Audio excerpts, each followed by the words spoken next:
everybody, welcome back to my channel. So in this week's video, I really want to talk about how to kill the people pleaser in you. I used to be someone that was a huge people pleaser, and honestly, even now, I still have some people pleaser tendencies that come out when I'm being put on the spot, or I'm in an uncomfortable situation, or I get blindsided. So I'm going to share with you some strategies that I share with my clients and that I personally have implemented in my own life, so then you're able to just kill that people pleasing nature within you. Before I go into that, make sure that you comment what you loved about this video, and subscribe so you don't miss out on the videos that I post. I post a video every single Sunday. So the first thing that I want you to understand with people pleasing is that it's actually very manipulative. Did I say the word right? Yeah. It's actually very manipulative. Far out. Why can't I say the word? It's very manipulative. It's manipulative. Oh my god. It's manipulative. I feel like I'm not saying it right, but I don't know what I'm saying. Manipulative. Manipulative.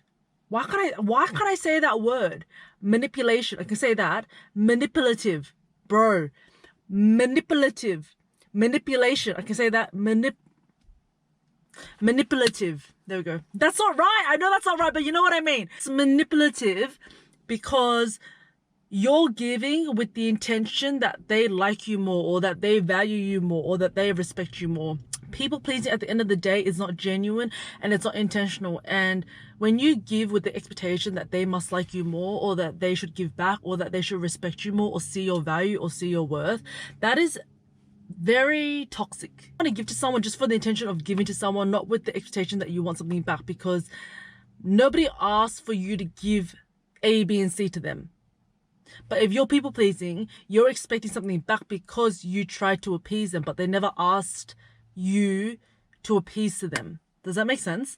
So you have to understand the first thing is that people pleasing can be very toxic when you give with the expectation that you want something back, or you want a certain reaction or a certain response. If you want them to value you more, if you want them to see your worth more, if you want them to like you more, that is where the people pleasing gets toxic, because you can't control what anyone else thinks, does, or says about you. You can't. All you can do is just show up as your authentic self, and you have to be okay with people not liking you.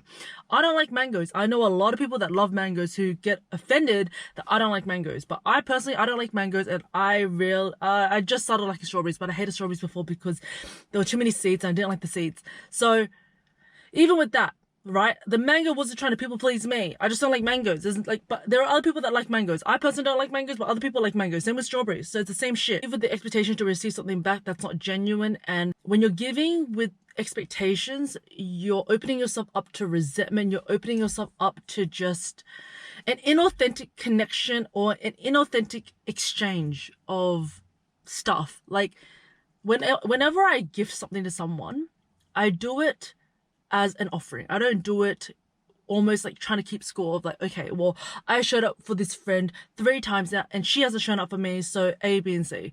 That's not what it is. And that's where the people pleaser in me came out, because it's like, if that's the case, I should check in with myself and ask myself, do I genuinely want to help my friend out right now, knowing that it's just me giving without the expectation to receive? That's a question I always ask myself. And the answer is always yes. I'm more than happy to give without the expectation to receive. Therefore, I don't feel any resentment, and I don't hold or keep score or do any of that shit. So that's the first thing I want you to understand. People pleasing is actually very toxic in nature, and it's actually trying to manipulate the other person to like, to value, to respect, and to give you back more than what you give them, which is not a nice feeling. Imagine you get given a present that you think is from someone's heart, to then only find out that they're expecting a present back. Doesn't feel genuine. It doesn't feel like a gift anymore. If anything, it feels forced. It feels pressured. It just feels not very yummy, very icky. Okay, the second thing is that acknowledge that you do have a pattern of people pleasing, and that the root of people pleasing is poor self-esteem. If you don't have confidence and you don't love yourself and value yourself, you're going to seek that external validation from other people, and you don't care how you get it, as long as you get some sort of validation, even if it means that it's not your authentic self. If it means that you have to come off in a certain way, or put a mask on around different people so then you get the attention and the recognition that you deserve, that is a sign that you need to work on your people-pleasing tendencies. But on the same factor, understand that your poor self-esteem is your responsibility to heal. And you cannot get angry at other people if they don't give you that external validation based on the masks that you put on that shield you from your authentic self. Relying on external validation is almost expecting that the sun rises up every single morning and there's no rain and there's no clouds and everything's perfect every single day. And if you don't get the sun and no clouds, you'll get angry when it starts to rain, and you'll feel shit when it starts to get cloudy, or you feel shit when the skies are grey, or you'll feel shit when it's just so fleeting. Like, you can't control the weather, is basically what I'm saying. You can't control the validation that you get from the external world, but what you can control is the validation that you give to yourself. And how do you do that? How do you affirm to yourself the validation that you give to yourself? You have to give yourself self-compassion, but also, like, I like to do affirmations. And if you can't do affirmations, I like to do this thing called ask affirmations. You might be like, Vanessa, what the fuck is ask affirmations? It's ask, like ASK, not ASS. So what it is that if you struggle to be like, you know, I'm so beautiful, like, what's the word? If you struggle to say, I'm a beautiful person, I'm a person of value, what I want you to instead is to make it a question of like, wow, why does everyone love me so much?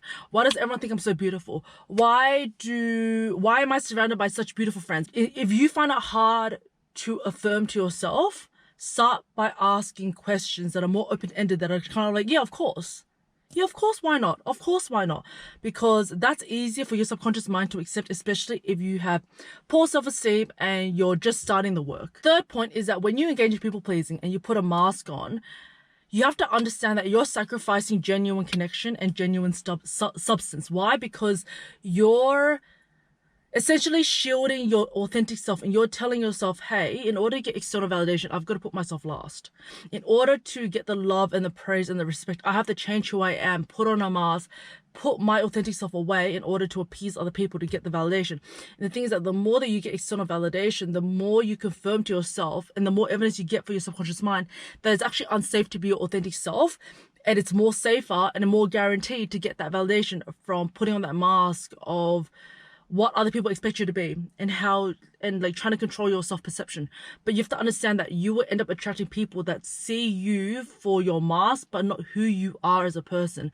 And so people pleasers also tend to struggle to have really deep connections with people because, number one, they don't have a deep connection with themselves because they don't even know who they are in order to present themselves to the world, because they're too busy accommodating other people's needs, desires, and wants. They don't know who you are. Like, be freaking for real.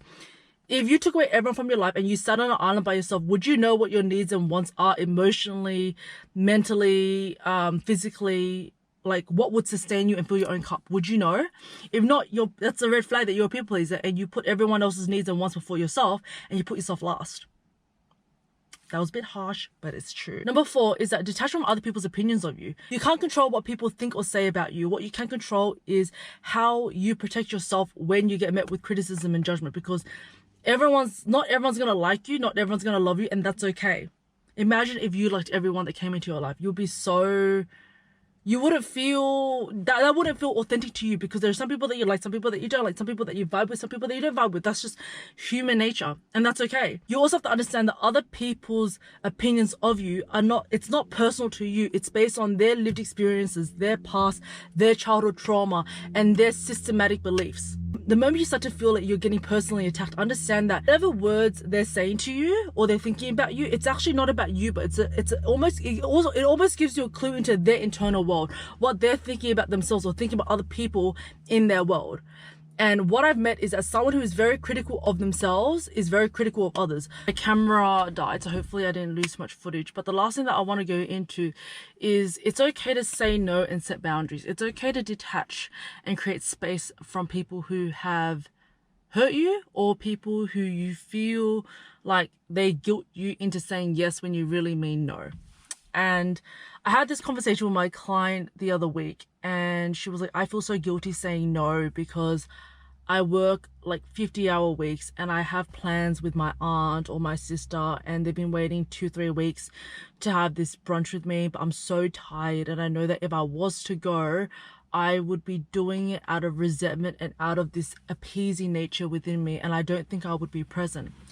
And I told my client, I was like, look, you're allowed to set boundaries. You're also allowed to say no, but you're also allowed to say yes. When you say yes, understand that you're accepting the consequence of not really being present and kind of doing this because you're worried that they're going to get angry, or you're worried that you're going to be burdening them, especially when they've waited so long.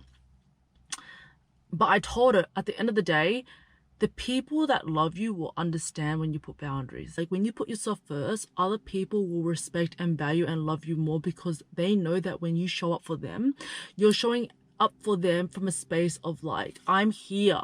Not from a space of, oh my God, I'm here, but I really want to be in bed, or I really want to be resting, or I really just want to like disconnect from the world. Those are two different energies. I would rather appreciate a friend that's very up and honest with me, and it's like, hey, look, I know we have plans later this week, but I've got a hectic week. Can we please reschedule for this date next week instead? Versus someone that's like, okay, like I'll meet up with you on Friday, but I'm not really feeling it, but I'll do it because we already made plans and I don't want to disappoint you. Even though I'm going to be in a really shitty mood the whole time, it's fine, whatever. You see the difference? You see the difference? The people that love you and the people that love you will understand you. And that's the biggest distinction. Like a lot of times we think that we're saying no, like no to the whole thing, but we're not. We can say yes to the person, but no to the activity. Like, for example, I had to reschedule with a best friend of mine because I just was so tired that I knew that if I went, I wouldn't be present, and I would be thinking about how to get home after I just had dinner with her, which is just like not the energy that I want to be in when I'm meeting up with friends. And so I had to like sit with myself and be like, why am I so afraid of like canceling or rescheduling? And made me realize that I didn't want to reject my friend because my friend was wanting to see me because she was going through a tough time. It was more the guilt and the shame was I didn't want to reject my friend, but I wanted to reject the event. So I wanted to say yes to the friend, but I didn't want to say yes to the event at that timing. And so I had to sit down and be like, okay, like I can just reschedule with her. She'll understand. And she did understand, because I don't want to be in a space where I feel like I have to go meet up with that friend. I want to be in a space where I want to meet up with that friend because my cup is full. If my cup is empty, I am of no use to anyone, including myself. And that's what I want you to take away from this. If your cup is empty, you are no use to anyone else. And other people don't deserve to feel your resentment because you decided to say yes when you also had the power to say no. Does that make sense? You also had the power to say no, but you said yes. So therefore, you can't get resentful. You can't get angry and feel just spiteful of other people who just don't get it, who just can't read your mind. Nobody can read your mind. You have to tell people and you have to teach people how to treat you.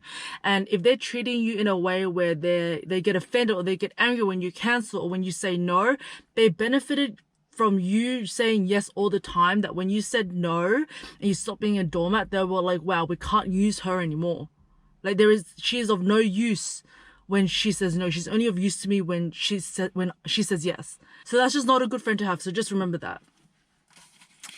I was trying to think if there's anything else I need to talk about because I wrote everything down like old school, but I don't think there's anything else. So that's my 5 tips on how to kill the people pleaser within you. If you guys enjoyed this video, make sure to like, comment, and subscribe. And if you want to work one-to-one with me, you can book in your free consult call down below. I hope you guys enjoyed this video, and I'll see you guys next Sunday. Bye guys.